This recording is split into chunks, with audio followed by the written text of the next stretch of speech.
No, but shout outs to the Mega, one of the best, the best Ike in the world, in my opinion. I don't give a fuck what anyone says. We love you, Mega. I don't want to hear Yes. I don't want to hear about Raven Kid. No, it's my son, my seed, my property. Mega. That's the best Ike in the world. Yeah. But we're gonna get the Beatty Swordfighter. Yo, I did not expect this. I mean, it's Sonic. Yeah. Like, you've seen the sets in quarantine of Tweak versus Sonics. Yeah. He's not going to go Wario against Sonic. That matchup has to be atrocious for Mario. Just the fact that because Wario wants to get all his up tilt into up air juggles, and Sonic can just kind of like be like, nah, I'm gonna just nair out of it. Yeah. Just camp. Yeah, Kamex, I actually I found out about him when HDR started becoming popular in New Jersey. No, I've been before the Ults. I learned about the HDR player before the Ults player. Yo, I've been knowing him because he's one of the best Sonics in New York. I don't know if he's the best one, but definitely like has probably been on the New York PR before. Yeah, like that's the thing. I've only been like learning about all these people since the beginning of this year when Kingdom moved to Helix. No, I don't blame it. They don't really. Kamex hasn't really. He only just started coming here recently. Well, I only just started attending tournaments back in like February. Yeah. Or rather, more consistently. I only know just because I went to this tournament in the Bronx called Super Cat Bros. Yeah, yes, it's called that. And he was there. That's how I found out about Kamex. So yeah, BeatyBean, I'm not sure if these two played before. I don't know what the possible set count could be if they have, but this matchup seems to be pretty rough for Wario, so I don't blame him for going with the Me Swordfighter pick. Yeah, Me Swordfighter is like you don't ever see anybody but BD play Swordfighter. Mm-hmm. No, literally, like probably the only Swordfighter. I think just like the Mii's period. You don't see a lot of people play it. There's like Apple Reviewer. And why do Yeast? Yeast. With, Yeast. Brawler. Yeah. Then there's like Capitancito with. Oh, hello, Brian. He's hopped on. Man, it's Brian Flores. My favorite Sheik player. Yeah. The best Sheik in. It is Brian Sheik. From Brian JP. The best Sheik in Tegucigalpa. I don't know if that's where you're actually from, what your family's from, Brian, but correct me. But yeah, I was gonna get this grab. Yeah. But like, it looks like BeatyBean's casting a spell the way his lips were moving. He's like, yeah, look at him. Yo, what the heck am I watching? He's casting a spell on poor Kamex. He's like, you're gonna lose this set. If Brad loses this, I'm blaming Senor. Oh my God, Genki. Genki, don't blame Senor challenge. Impossible.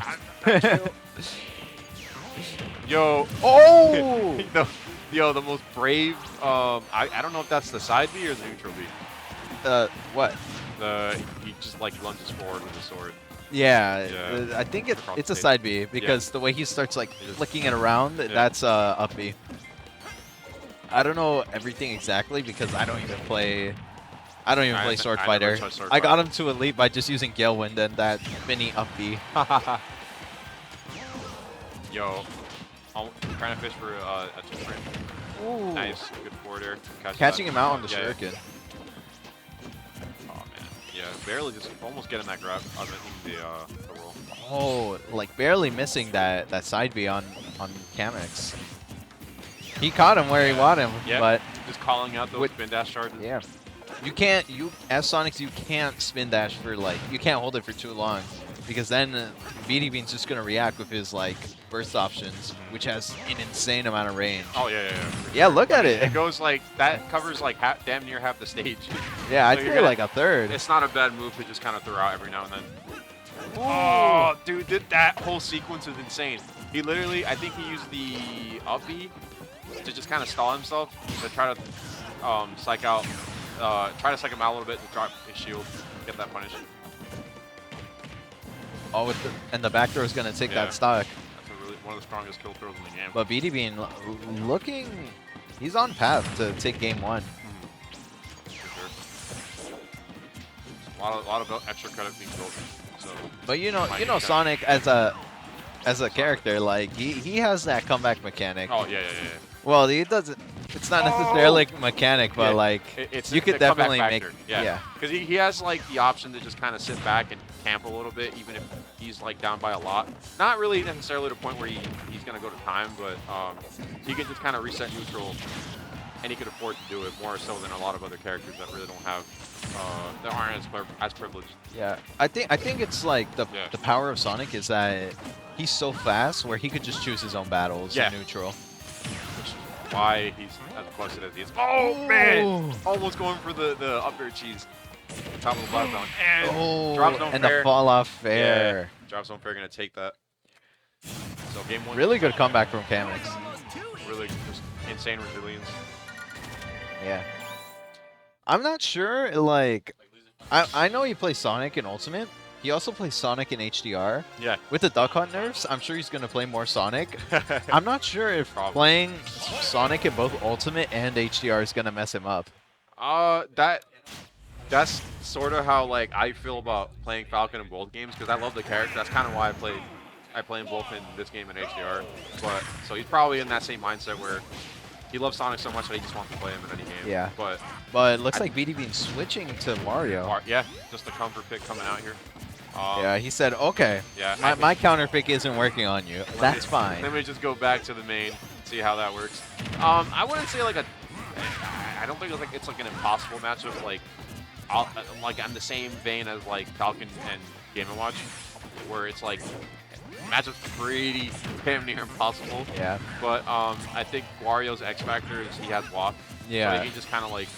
Like theoretically, you just play with a stock less. Yeah, yeah. Like he could kind of, like he could afford to get hit a little bit, and take guaranteed hits just to farm waft and sit back a little bit and wait for Sonic to commit, put him in a potential waft setup, and you know keep it close. Yeah, like we're seeing right here, just upper back here taking 50%. First. Yeah, and that Nair lingering forever, yeah. really helping BeatyBean out. Kind of like, I feel like Nair is sort of like really good to just keep interrupt the spin dash. Kind of just stuff it out a little bit. Yeah, down throw. A possible ledge trap. Well, I wouldn't call it impossible. Ooh, that was really smart, but Kamex beat him to the punch with that get up attack. That's not gonna kill.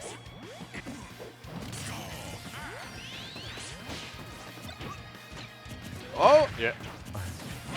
Oh man, this could be deadly. Yeah, it seems like I feel like half wall has to be charged by now. So I wouldn't. oh, yeah, now it there is. we go. There we go. Yeah, because I'm like timing it in my head. I'm like, oh, it should be ready. I'm like counting it like I'm waiting for. Like, Yeah, and that's another quirk of the Sonic Wario matchup is that the longer the game goes, the scarier Wario gets. And especially because Sonic is one of those characters that threatens a timeout. Wario can just wait, get that conversion, and then get that waft kill. Game, yeah. Oh, but hold on. Yeah, Kamex is kind of making a statement here. Yeah. BeatyBean's looking to save up that waft for last stock. That's usually what Warriors go for. Yeah. It's sort of like, it's kind of what makes Wario the last hit, you know, beast that he is in last hit scenarios, because he's just really good at closing stocks when he has to. Oh, wow. And the read just on Kamex. The raw, like I'm going to just wait for this guy to drop shield to just, yeah. Okay. Yeah, jab's coming out here. Trying to scout out for a jump read, but he's not going to get it. So, yeah, BeatyBean's in a much better position than he was in the first game. I feel like he needs to just sit back a little bit and force. Oh, he messed up that B reverse on the neutral B. Yeah. But like BeatyBean's playing it really safe. He's just like forcing Kamex to aggress, which is what he has to do. Yeah, and I like his usage of throwing bike in the air, so that you know the threat of the bike coming back down can just kind of make him a little bit more worried about approaching with any kind of air approach. So it forces him to like go for run-up grabs or spin dashes. But even that's kind of like it's a little bit of a risk just because Wario can just kind of stuff it out with Nair. So it could set him up into even more juggles and a possible wop setup.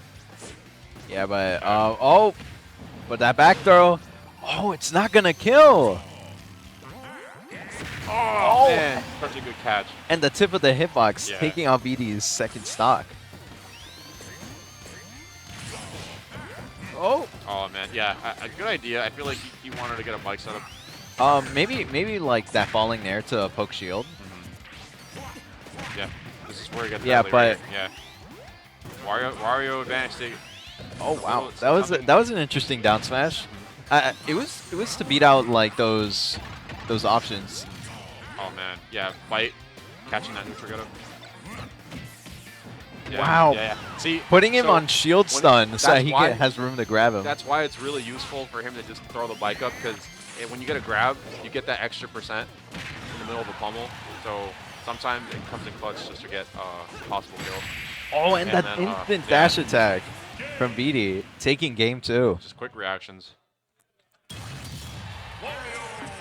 Yeah, so definitely have a set.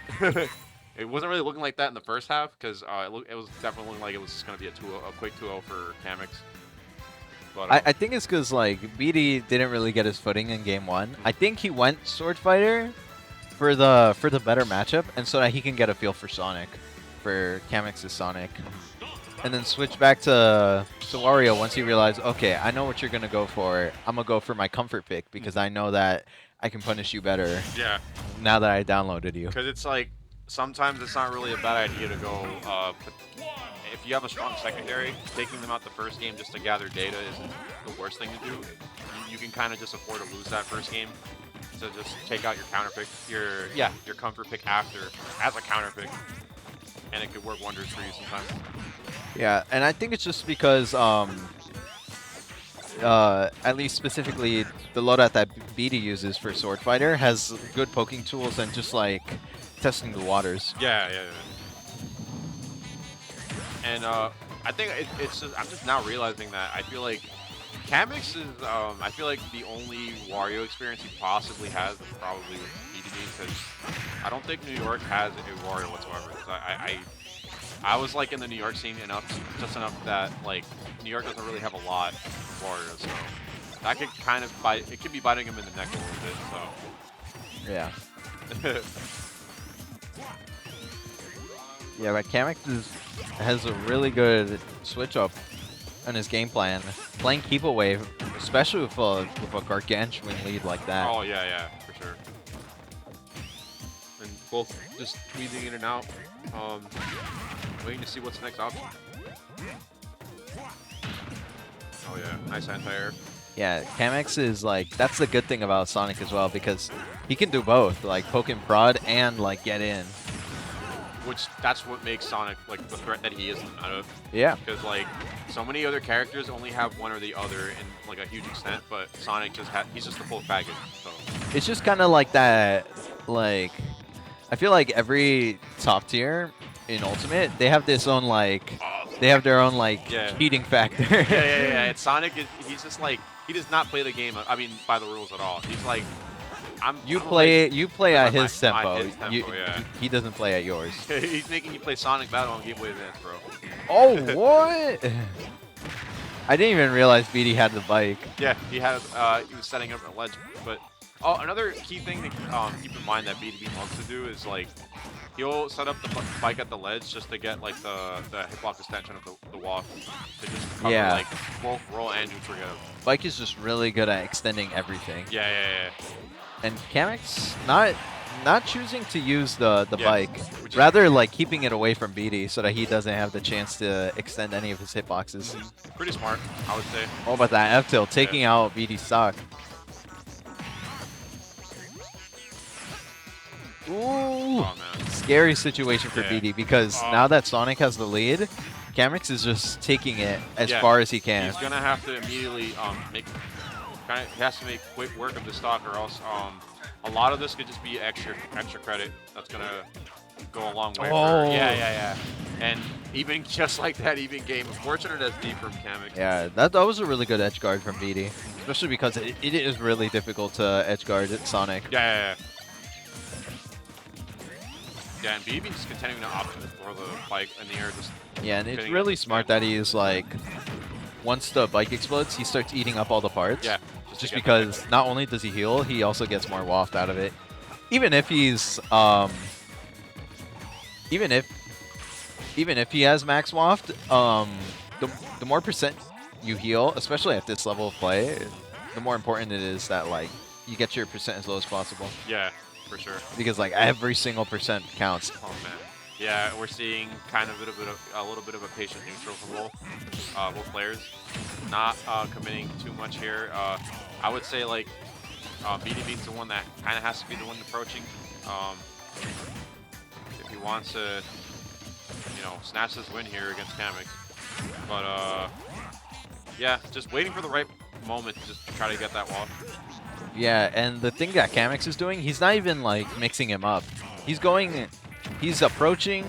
Okay, that didn't work out. Yeah, that was kind of a desperation to walk there. Yeah, but Kamex is like, he approaches, and if that doesn't hit, he just goes as far away as possible. Yeah. Which is why I think he went town and city, just because he can keep that distance between him and Beatty. Yeah. So that he can't contest any failed neutral exchanges. Oh, hold on, this could be risky here, yeah.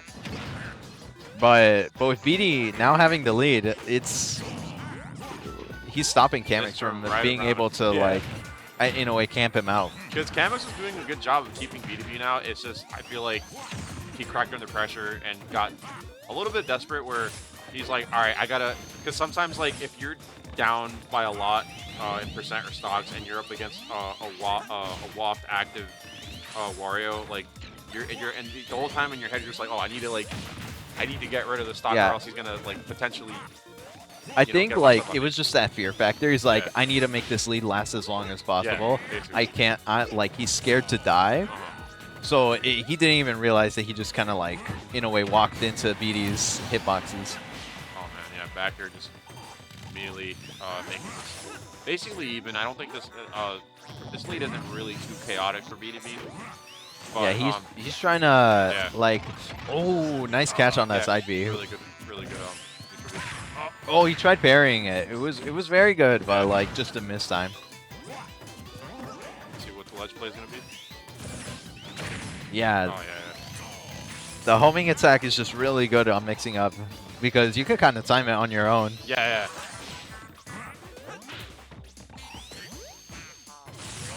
Yeah, and he's trying to look for spike into Nair setups. But, Kamex is... Oh my god. There's a minute left on the clock. Bro, I didn't even realize. Oh, he's going to top. Oh! And, yo, BeatyBean just coming out. But he popped the wheelie and sent Kamex straight to the blast zone. Check this. He's like, yo, put me in the X Games right now. Yeah, that was a really good job out from BeatyBean. Yeah, good stuff to BeatyBean. Definitely, just kept his composure at last stock, and didn't really let the fact that Sonic's disadvantage is as good as it is. So, like you could see that, especially on game 3,